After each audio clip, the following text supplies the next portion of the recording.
Hello, I'm Nobby. Welcome to my workshop. I wanted to share with you a new acquisition to my workshop. For a long time now, I've been looking on primarily eBay for a better bench drill. One that I'd really love to own is a bench drill made by Meddings, an English-made bench drill. Obviously very, very heavy duty, and I guess a sort of very accurate drill as well. But I think I began to realise that it would have been probably much too big and heavy for my very small workshop. Well, quite recently I spotted this machine on eBay. It's quite an old bench drill. These were made, I gather, in the 1950s, 1960s, and the indication is that these were probably supplied as kits of parts, so that you could machine them, I guess, and put them together yourself. But I'm not absolutely sure on this. The brand here is E.W. Cowell, and they were in Watford in Hertfordshire. The company doesn't exist anymore, and apparently a lot of people get it confused with Cowell, the company which is still in operation, I think in Norfolk, who make quite expensive and small milling machines and lathes.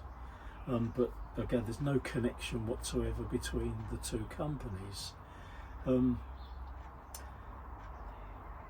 I still have my original bench drill here. This was one I bought, I think, was one of the first purchases, I think, when I started my workshop in 2016.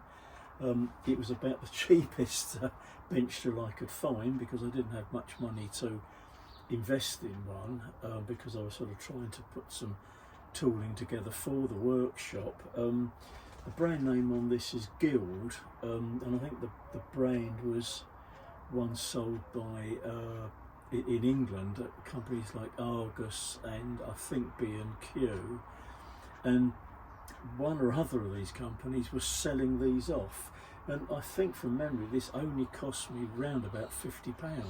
It might have been £50–55, not quite sure, which is very, very inexpensive. There are pretty obviously a number of problems with it, but it's done me proud since I bought this. So I've had this over 8 years now, and I've probably drilled thousands of holes with it in that time. But I'll show you briefly some of the improvements I made to it as I compare it to this one. If you are interested in what I did to this in greater explanation, you can look back through one of my very, very early videos. I think possibly even the second or third video I did, where I explain all the work that I did on this. Now, this is a beautifully made bench drill. It's very, very solid. It comes in at about 25 kilos in weight, which is more than twice the weight of my original drill. Really good castings. The table here is very, very solid. Can't feel any movement in the table whatsoever. That was one fault with this one, that there is a lot of movement in the table, and if you bear down on this, you can move the table down slightly if you're doing any heavy drilling, or you've got a heavyweight vise on the top of it. So what I've done is used an old cast screw jack underneath it, which I can adjust underneath the table as it's set to various heights. It's also on a block of plastic here to give it some extra height, so I've got lots of choices in how I configure this. This one is very, very strong. There's a very good locking handle on it, much easier to operate than the handle on this one. under it. There we go. So bring that up. I had to have some help in acquiring this, and also had to go and collect it. Obviously, it couldn't be mailed to me, pretty obviously because of the weight. It could only really have been sent, I guess, boxed up or crated up and sent by courier. So this was collected. The gentleman that was selling this was a really nice guy, he really was, and he did say to me when I spoke to him on the phone to make the arrangements to pick it up, he said, well, when you arrive here, come and have a look at it in the workshop, have a play with it. If you're not absolutely satisfied that this is what you want, we can just cancel the deal. There's no problem there at all, which I thought was a very generous offer to make. I was with him for quite a while when I collected it, and he very kindly showed me around his workshop. I'm not going to elaborate on that too much, but it was the most fantastic work. I've not seen very many workshops, but probably the most fantastic one I've ever seen. But anyway, just a bit of an explanation on it. I've actually not been able to find very much information on this at all. There's very little information on the internet that I could find. They apparently had two models of this. One model is 3-speed and the other 6-speed, and this is the 6-speed version, which I'm glad I've got that one. I'll show you that and how that works in a moment. What I'll do is I think I'll bring you sort of a bit closer in so I can show you some of the features in a little bit more detail. It's not got as powerful a motor on this one as my old bench drill. This is a 1/4 horsepower motor. I don't know very much about motors, but I don't think that this one is a capacitor motor. I mean, certainly when you run it, it's very, very quiet. Certainly a lot quieter than this drill. The gentleman I bought it for put this box on it. He did say that he really hadn't really used the bench drill very much. He has other bigger and better bench drills in his workshop, but I think he just sort of enjoyed having this, and I can show you something he actually did to this while it was in his possession, but for whatever reason, perhaps he's clearing some space in the workshop and just decided to sell this on. But let me bring the camera in closer so I can show you some of the detail of this. So bear with me just a moment. Well, there it is, side by side with my my Guild bench drill. I'm not going to dispose of this one.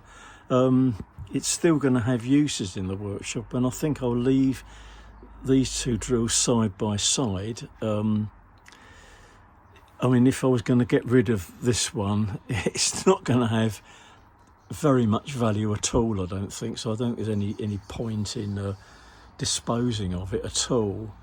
But if you look at the Cowell drill, you can easily remove this top cover. It's got a couple of roll pins in here which insert into a little hole on each side of this plate. And you see it has, well, you can't really see the top of this, can you? But let me just move this along so I can show you the top. You can just about see it there. So it has the main pulley wheel here with 3 positions, and the pulley mounted onto the top of the motor. At the moment, the belt is connected directly from the motor to the shaft or quill of the drill, and in this configuration you can get the higher range of speeds. Now you can't see it terribly well, but over the back here there's another large pulley wheel when I bring you around the front again, I'll try and swing that round, but the secondary pulley wheel here with use of an additional belt will enable you to get lower speeds. So it has a very, very good range of speeds, as I mentioned, 6 speeds in all.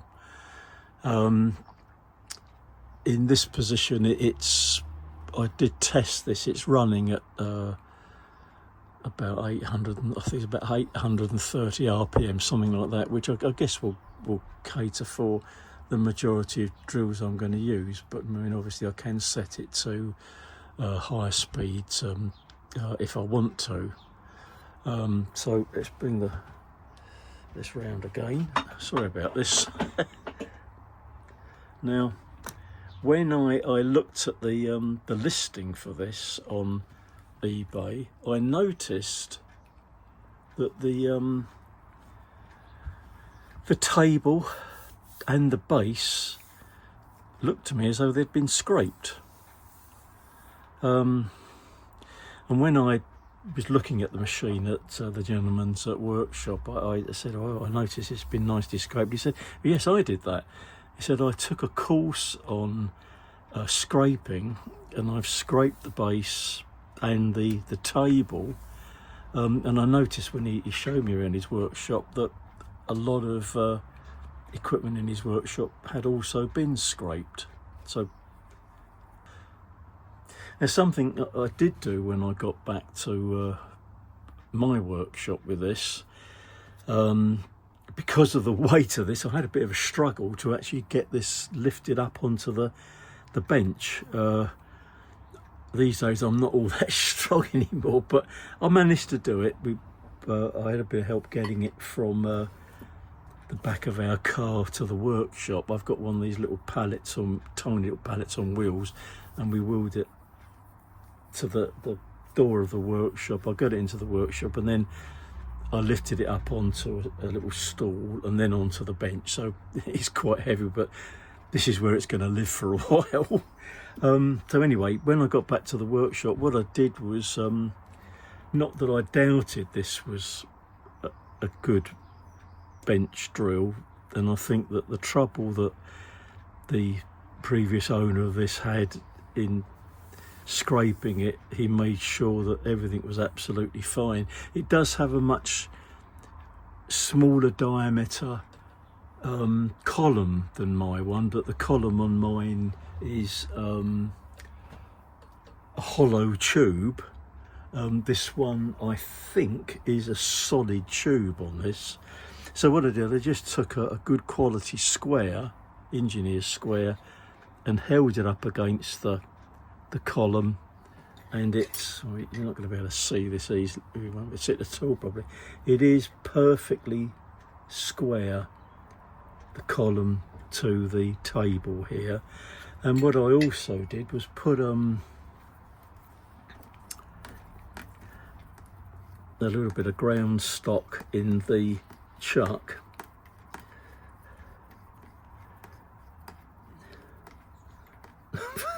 So it takes a while, doesn't it? So I put that in the chuck.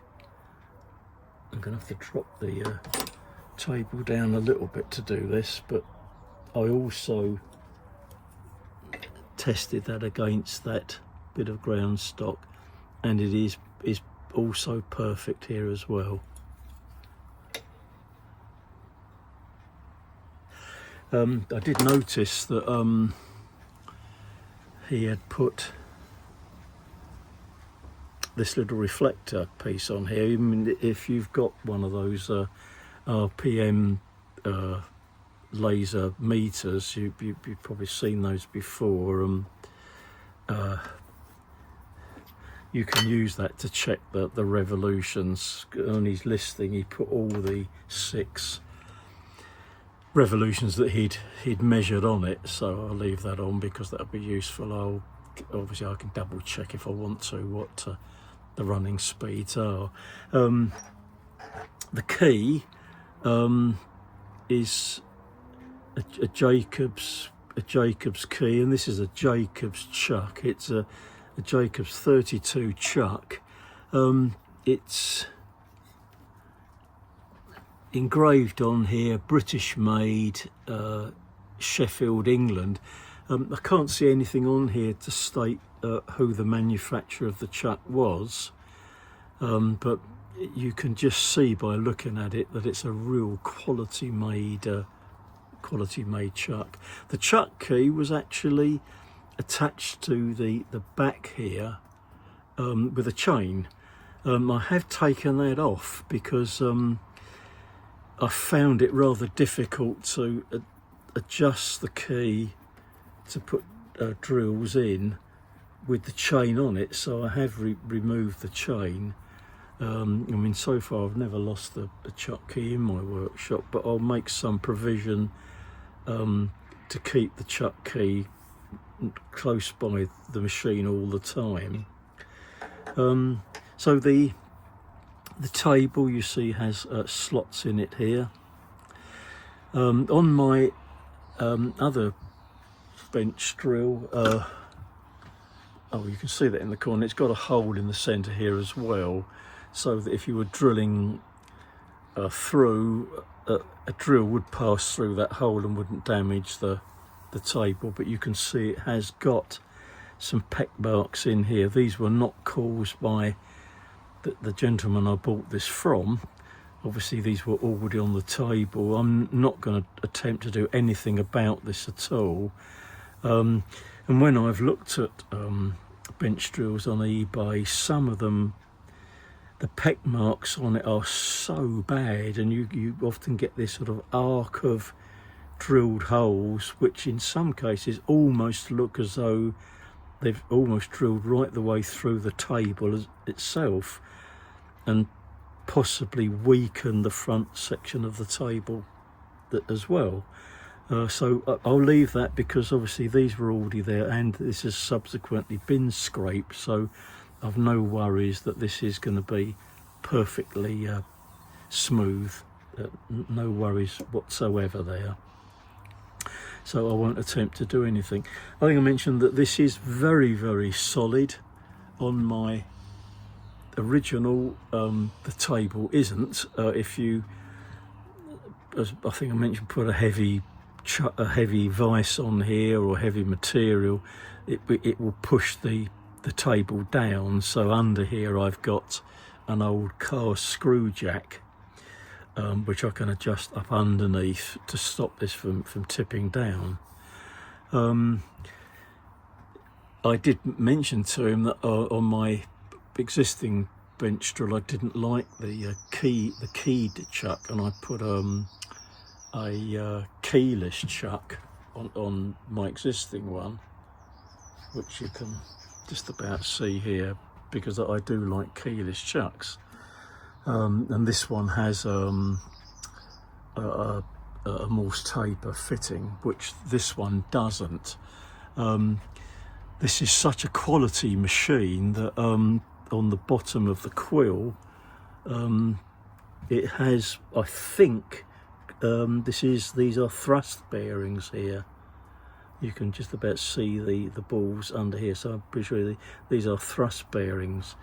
So no point in trying to do anything with this chuck at all. I think this is obviously very, very accurate, and I just don't think I should play around with this at all. When I put the keyless chuck on here, obviously I lost a bit of height here, which wasn't really serious, but what I did do to give me tons of room here at a sort of a good working height is I put an extension piece on the top of the column. I did this, that modification was carried out in the early part of 2017, and also where you've got the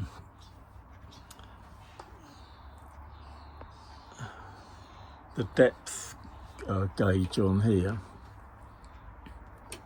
which is a piece of very fine screw threaded material. You have little washers, little nuts that you can raise up and down, which hit against this, and on the top there's a little pointer onto this millimetre calibration here. So this can be adjusted down until you reach the stop nuts. But the problem is that this one originally, this part here, was made out of plastic. So if you brought that down against the nuts here, this flexed and you would not get repeatable accuracy. So I replaced this part with an aluminium plate and did away with the little locking nuts here, and I made this this little device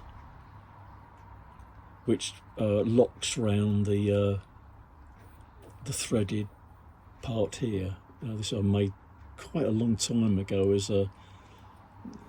It actually took me a day to make it, sort of like a one-day project. I think I have shown this before, but I've got other methods of putting a depth stop on this as well. So that's sort of basically the major modifications I carried out to this. But on the Cowell one, it's even better. Now, to adjust your depth stop, it's this part on the top here. You see that part comes up and down, and you slacken off a little Allen screw here. If I can get the Allen key in that, there we go. And then you can move this part up and down. So once you've decided on your depth, that can be dropped down and locked into place.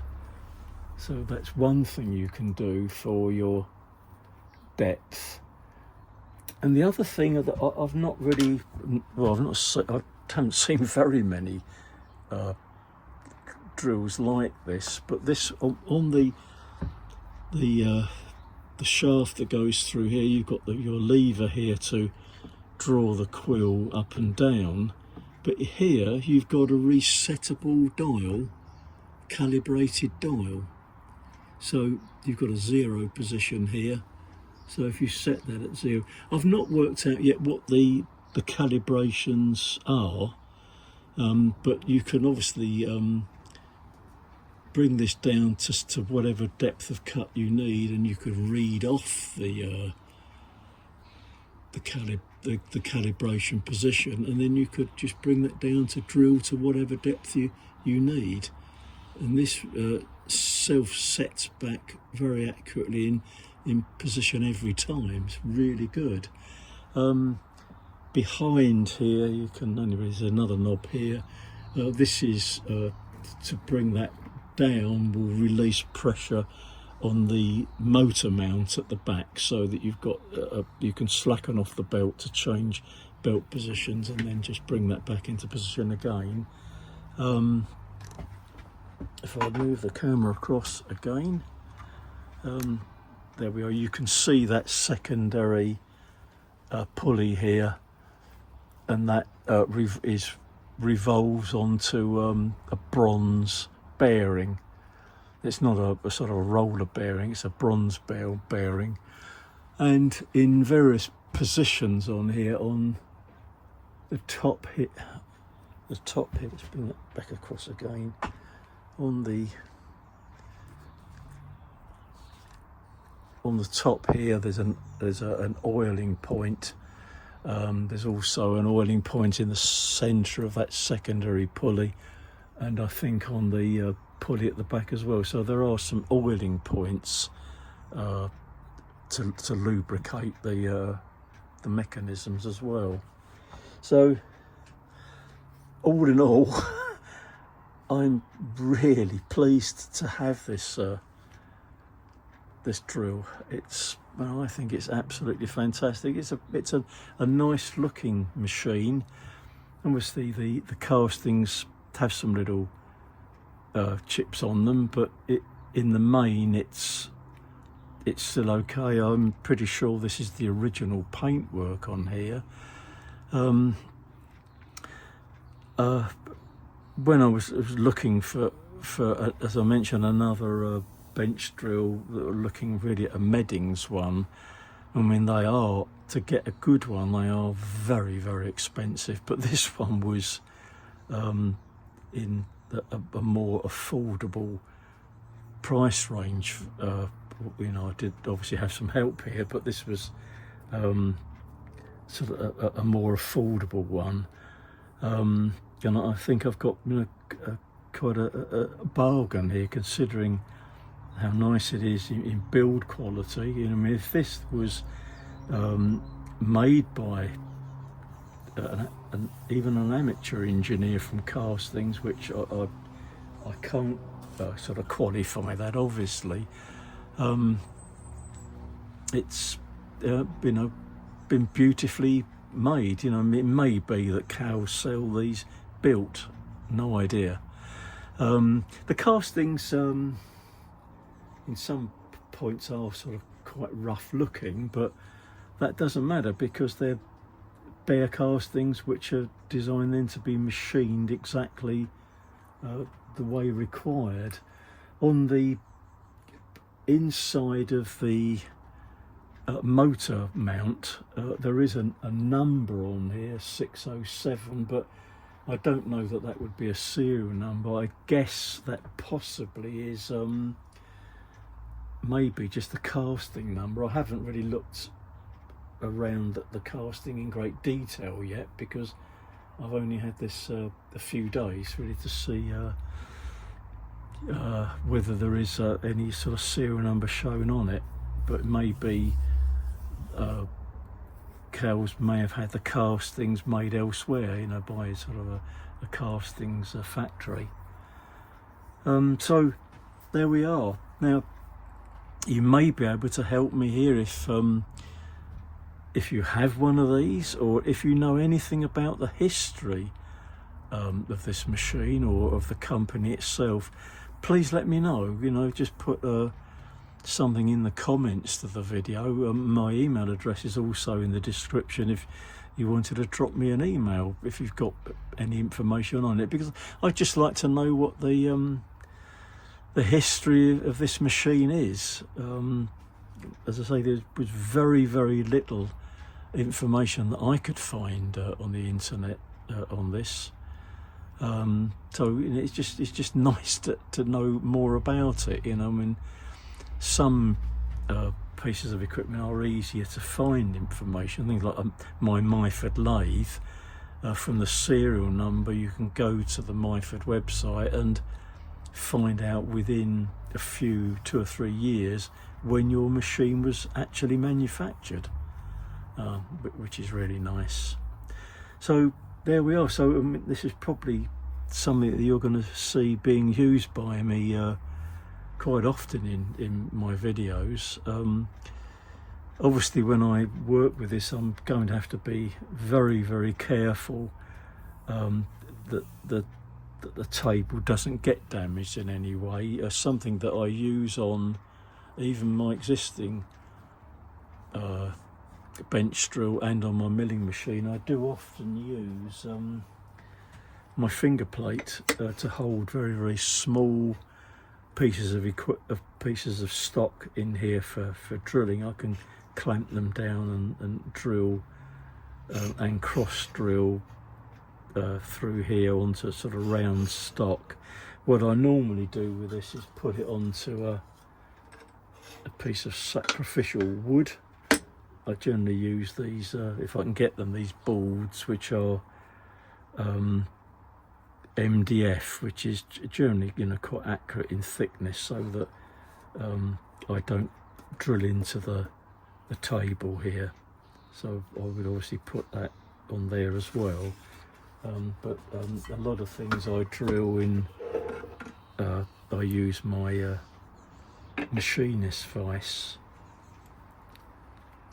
on the top, where I'm obviously clamping material at the top here, mostly on parallels. It has got V's on here to put excuse me, to put round material in as well. But this does get used a lot because this is a nice accurate machinist vise as well, so I do use that very often.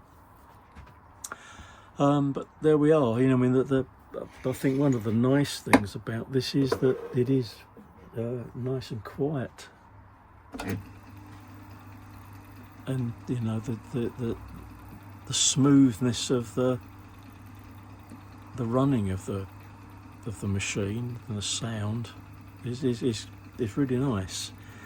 I did look on YouTube to see if anyone had done anything on one of these. The only thing I found was obviously an owner of one of these exact bench drills that he had a couple of snippets of videos, some only seconds long. I think the longest was about a minute long, where he'd put a clock gauge, a test dial indicator against the spindle here and ran it, and there was hardly any deflection at all. And when I think this is very, very accurate, and certainly there's going to be no play in this at all. There's quite a lot of play in the quill on this one, and that is one of the problems. If you run the quill down, there's quite a lot of play in that. But having said that, if you pop mark material and use a centre drill as well, you can get very accurate holes drilled with this as well. So I mean, during the time I've had this, I've been very, very pleased with it. But I just thought I would, like to upgrade to something better and nicer, really. So there we are. Thanks for joining me, and I just really wanted to sort of share this acquisition with you. Nothing much more to tell you. The original owner had mounted it on a very hefty piece of wood. I think this is probably a spare bit of kitchen worktop, but nice and strong, and he made up this switching box for it as well, which is sort of nice and handy. It's almost the same as the on-off buttons are almost the same as the ones on my my other bench drill. So nice and easy and convenient to operate. In fact, easier to get to than they are on the other one. So there we are. Again, thanks for joining me. Thanks also to there's people that have subscribed to my channel. If you haven't, sort of please do. It all helps. And if you've got any comments on this or on anything else I've done, I'm always pleased to hear from anyone. Any advice I get from anyone is very welcome by me. So there we are. That's it from me, and I hope to see you very soon in the next one. Bye for now. Bye bye.